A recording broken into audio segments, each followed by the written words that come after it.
नमस्कार. तरुण भारतच्या न्यूज बुलेटिनमध्ये मी रोहित साळुंखे आपल्या सर्वांचे स्वागत करतो. आता पाहूया ठळक घडामोडी. पश्चिम बंगालच्या मुख्यमंत्री ममता बॅनर्जी बुधवारी कार अपघातात जखमी झाल्या. बर्दवानमधील प्रशासकीय अधिकाऱ्यांची बैठक आटोपून कारने राजधानी कोलकाता येथे परतत असताना त्यांच्या वाहनाला अपघात झाला. त्या हेलिकॉप्टरने परतणार होत्या, मात्र खराब हवामानामुळे त्यांना कारने परतावे लागले. याच दरम्यान रस्त्यात समोरून उंच वाहन पाहून चालकाने अचानक ब्रेक लावल्यामुळे ममता बॅनर्जी यांचे डोके काचेवर आदळले. त्यांच्या डोक्याला किरकोळ जखम होण्याबरोबरच त्याच कारमध्ये बसलेले इतर लोकही जखमी झाले. दुसऱ्या वाहनाची धडक लागू नये म्हणून कार अचानक थांबवावी लागल्यामुळे ममता बॅनर्जी जखमी झाल्याचे सांगण्यात आले. ग्रामीण विकास आणि पंचायत राज्य विभागाचे प्रधान सचिव तथा जिल्हा प्रभारी सचिव अंजुम परवेज यांनी जिल्हा रुग्णालयाला अचानक भेट देऊन कामांची पाहणी केली. रुग्णालयातील परिस्थितीचा आढावा घेतला. यामुळे रुग्णालयात कर्मचाऱ्यांचा एकच गोंधळ उडाला होता. अंजुम परवेज यांनी रुग्णालयाला भेट देऊन रुग्णांशी संवाद साधला. गोरगरीब रुग्णांकडून पैसे घेत असल्याचा आरोप मध्यंतरी झाला होता. तसेच वैद्यकीय कर्मचारी वेळेत हजर होत नसल्याची तक्रारही करण्यात आली होती. या पार्श्वभूमीवर परवेज यांनी भेट देऊन पाहणी केली. यावेळी बेळगावचे जिल्हाधिकारी नितेश पाटील, जिल्हा आरोग्य अधिकारी महेश कोनी, सीईओ राहुल शिंदे, डॉक्टर आप्पासाहेब पाटील आदी उपस्थित होते. बेळगाव एपीएमसी मार्केटमध्ये आज बुधवार दिनांक 24 जानेवारी रोजी सकाळच्या सुमारास दुचाकीच्या डिक्कीतील लाखो रुपये लंपास करण्याच्या घटनेमुळे एकच खळबळ उडाली आहे. सदरचा प्रकार हा सीसीटीव्ही कॅमेऱ्यामध्ये कैद झाला आहे. या व्हिडिओमध्ये सदर दुचाकीपासून थोड्या अंतरावर पांढऱ्या रंगाचा शर्ट आणि काळ्या रंगाची पॅन्ट अशा पेहरावातील एक इसम ट्रक शेजारील दुचाकी आपलीच असल्याच्या आदुर्भावात दुचाकीची डिक्की उघडून त्यातील लाखो रुपये असलेली बॅग सहजपणे घेऊन जात असल्याचे दिसत आहे. सदर घटनेची नोंद एपीएमसी पोलीस स्थानकात झाली आहे. काँग्रेस नेते खासदार राहुल गांधी यांनी मणिपूरमधून सुरू केलेली भारत जोडो न्याय यात्रा आसाममधील गुवाहाटी येथे रोखण्यात आल्याने संपूर्ण देशभरात काँग्रेस आक्रमक भूमिका घेतली आहे. आज बेळगावात काँग्रेसने रॅली करून जिल्हाधिकारी कार्यालयासमोर निदर्शने केली. काँग्रेसचे नेते रोजी जॉन यांच्या नेतृत्वाखाली झालेल्या या आंदोलनात बेळगाव उत्तरचे आमदार आसिफ सेठ, ग्रामीण अध्यक्ष विनय नावलगट्टी व इतर सहभागी झाले होते. दिवाळीपासून थंडीला सुरुवात होते, मात्र यावर्षी वारंवार बदलणाऱ्या हवामानामुळे थंडी गायब झाली होती, तर मध्यंतरी पाऊसही कोसळला होता. त्यानंतर गेल्या 3 दिवसांपासून थंडी जोरात पडण्यास सुरुवात झाली असून मंगळवारी रात्री 7.2 अंशावर पारा घसरला आहे. त्यामुळे साऱ्यांनाच हुडहुडी भरली आहे. थंडी पडल्याने कडधान्य पिकाला मात्र मोठा दिलासा मिळाला आहे. दरवर्षी ऑक्टोबर हीटमुळे नोव्हेंबरपासून थंडीला सुरुवात होत असते, मात्र यावर्षी दिवाळी संपली तरी थंडीचा पत्ता नव्हता. वारंवार हवामानमध्ये बदल होत होता. ढगाळ वातावरणाने पावसाचा शिडकावा यामुळे थंडी गायब झाली होती, मात्र गेल्या 3 दिवसांपासून थंडीला जोरदार सुरुवात झाली आहे. यावर्षी पहिल्यांदाच इतक्या मोठ्या प्रमाणात पारा घसरला आहे. त्यामुळे साऱ्यांनाच उबदार कपड्यांचा आधार घ्यावा लागत आहे.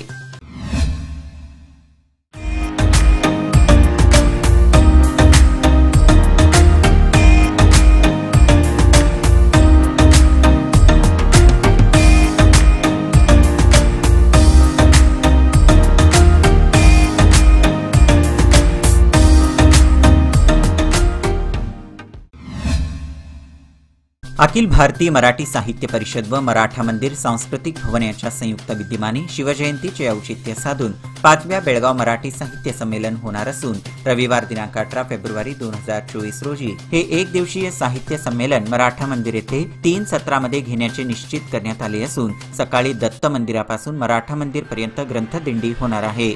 पहिल्या सत्रामध्ये उद्घाटन समारंभ तसेच अध्यक्षीय भाषण, दुसऱ्या सत्रामध्ये शिवजयंतीचे औचित्य साधून विशेष व्याख्यान होईल. दुपारी स्नेहभोजनानंतर महाराष्ट्राची लोकधारा, लोककलेतून प्रबोधन व मनोरंजन या सांस्कृतिक कार्यक्रम होईल. यावेळी जिल्हाध्यक्ष ॲडव्होकेट सुधीर चौहान यांनीही बैठकीला मार्गदर्शन केले. रणजित चौगुले यांनी आभार मानले. दक्षिण कोकण एज्युकेशन सोसायटीच्या गोविंदराम सक्सेरिया सायन्स कॉलेजचे 2023-24 या वर्षाचे क्रीडा संमेलन उत्साहात पार पडले. कार्यक्रमाच्या उद्घाटनाप्रसंगी सोसायटीच्या अध्यक्षा माधुरी शानबाग यांनी प्रमुख पाहुणे म्हणून एखाद्याच्या जीवनातील खेळाच्या महत्त्वाच्या भूमिकेवर प्रकाश टाकणारे अभ्यासपूर्ण मुख्य भाषण दिले। कार्यक्रमाची सुरुवात जिमखाना कमिटी आणि प्रमुख पाहुण्यांच्या हस्ते ध्वजवंदनाने करण्यात आली। त्यानंतर relay, mix relay, running, shot put, kabaddi आदी स्पर्धा झाल्या। याचवेळी आरसीयू तर्फे आयोजित सर्वोत्कृष्ट शारीरिक पुरुष स्पर्धेत सुवर्ण पदक आणि सर्वोत्कृष्ट व्यक्ती पुरस्कार प्राप्त झालेल्या वैष्णव मजूकर याचा सन्मान करण्यात आला। या प्रसंगी वायबी दळवी, प्रशांत मनकाळे व इतर उपस्थित होते। ग्रामपंचायतीमध्ये काम करणाऱ्या कर्मचाऱ्यांच्या विविध मागण्यांच्या पूर्ततेसाठी कर्नाटक राज्य ग्रामपंचायत नोकर संघातर्फे मोर्चा काढून जिल्हा पंचायत मुख्य कार्यकारी अधिकारी राहुल शिंदे यांना निवेदन देण्यात आले। ग्रामपंचायतींमध्ये काम करणाऱ्या कर्मचाऱ्यांना किमान वेतन देण्यात यावे असा आदेश उच्च न्यायालयाने जारी केला आहे। मात्र न्यायालयाच्या आदेशाची अंमलबजावणी केला जात नाही। याबाबत ग्रामीण विकास मंत्री यांच्याबरोबर चर्चा करण्यात आली आहे, मात्र निर्णय घेण्यात आलेला नाही। सदर कर्मचाऱ्यांना तातडीने किमान वेतन 31,000 रुपये द्यावा, यासाठी आदेश जारी करण्यात यावा अशी मागणी संघातर्फे करण्यात आली आहे। बेळगाव शहरातील धर्मवीर छत्रपती संभाजी सर्कल जवळील दुसऱ्या बस शेल्टरमध्ये निराधार होऊन झोपलेल्या वयोवृद्धाला आधार देण्याचे उपक्रम बेळगावच्या सामाजिक सेवकांनी केला आहे। श्रीराम सेनेचे नारू निलस्कर, यंग बेलगाम फाउंडेशनचे ॲलन मोरे, फेसबुक फ्रेंड सर्कलचे अवधूत तुडवेकर आणि संतोष धरेकर यांनी एकत्र येऊन त्या वयोवृद्धाची मदत केली। अनेक दिवस रस्त्यावर पडलेल्या या व्यक्तीच्या पायात किड्यांचा प्रादुर्भाव झाल्याने त्याची प्रकृती चिंताजनक होती। ही गंभीर परिस्थिती लक्षात आल्यावर तातडीने रुग्णवाहिका मागवली आणि त्या व्यक्तीला बेळगावच्या सिव्हिल हॉस्पिटलमध्ये दाखल केले। सामाजिक कार्यकर्त्यांच्या या प्रयत्नाने केवळ समाजाची दयाळू बाजूच दाखवली नाही, तर संकटाच्या वेळी त्वरित कृती करण्याचे महत्त्वही दाखवून दिले। एका निराधार वृद्धाचा जीव वाचवल्याने या कार्यकर्त्यांचे सर्वत्र कौतुक होत आहे।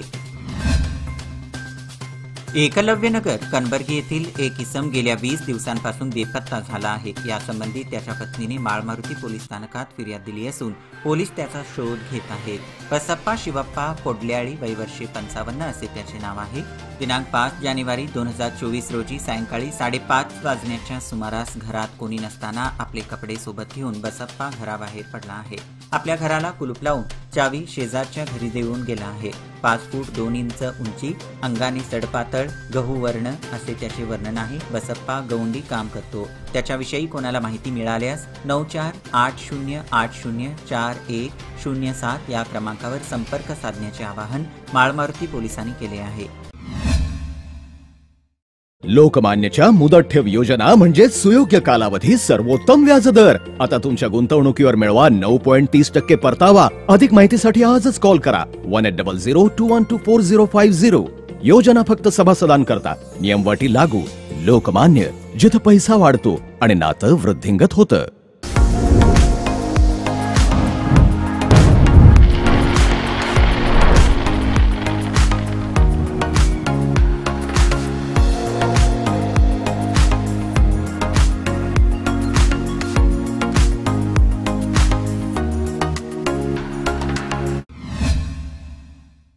आधुनिक वाल्मिकी असा आधारयुक्त उल्लेख ज्यांचा केला जातो ते लेखक व ज्येष्ठ कवी गदी माडगुळकर यांच्या सिद्धहस्त लेखणीतून उमटलेले आणि श्रेष्ठ संगीतकार सुधीर फडके यांच्या आवाजाने अजरामर झालेले गीत रामायण हे प्रत्येक मराठी माणसाच्या मनावर कोरले गेले आहे। लोकमान्य रंगमंदिर, कोनवाळ गल्ली, बेळगाव येथे आज बुधवार दिनांक 24 जानेवारी रोजी सायंकाळी गीत रामायण सादर करण्यात आले।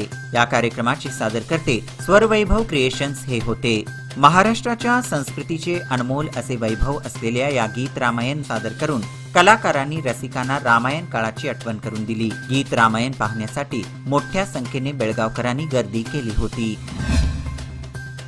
दक्षिण कोकण एज्युकेशन सोसायटीच्या गोविंदराम सक्सेरिया सायन्स कॉलेजच्या मायक्रोबायोलॉजी विभागातर्फे बदलती जीवनशैली या विषयावर अतिथी व्याख्यान आयोजित करण्यात आले होते। लोकांना शाश्वत जीवन जगण्यासाठी आणि आपले भविष्य पुन्हा घडवण्यासाठी सक्षम करणे हा व्याख्यानाचा विषय होता। या व्याख्यानाला प्रमुख पाहुण्या म्हणून इमर्ज फाउंडेशनच्या संस्थापिका प्राची प्रशांत उपस्थित होत्या।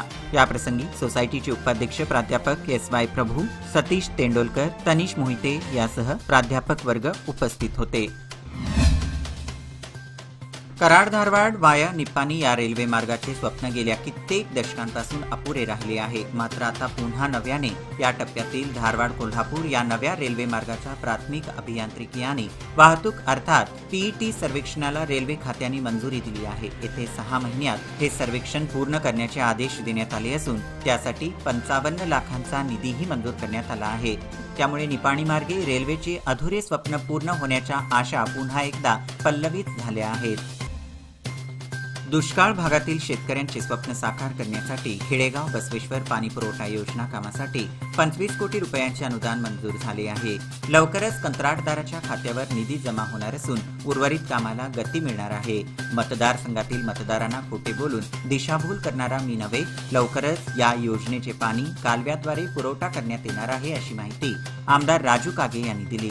अथणी तालुक्यातील आजूर येथे बुधवारी शिरूर आजूर रस्ता कामाचा शुभारंभ करून ते पत्रकारांशी बोलत होते.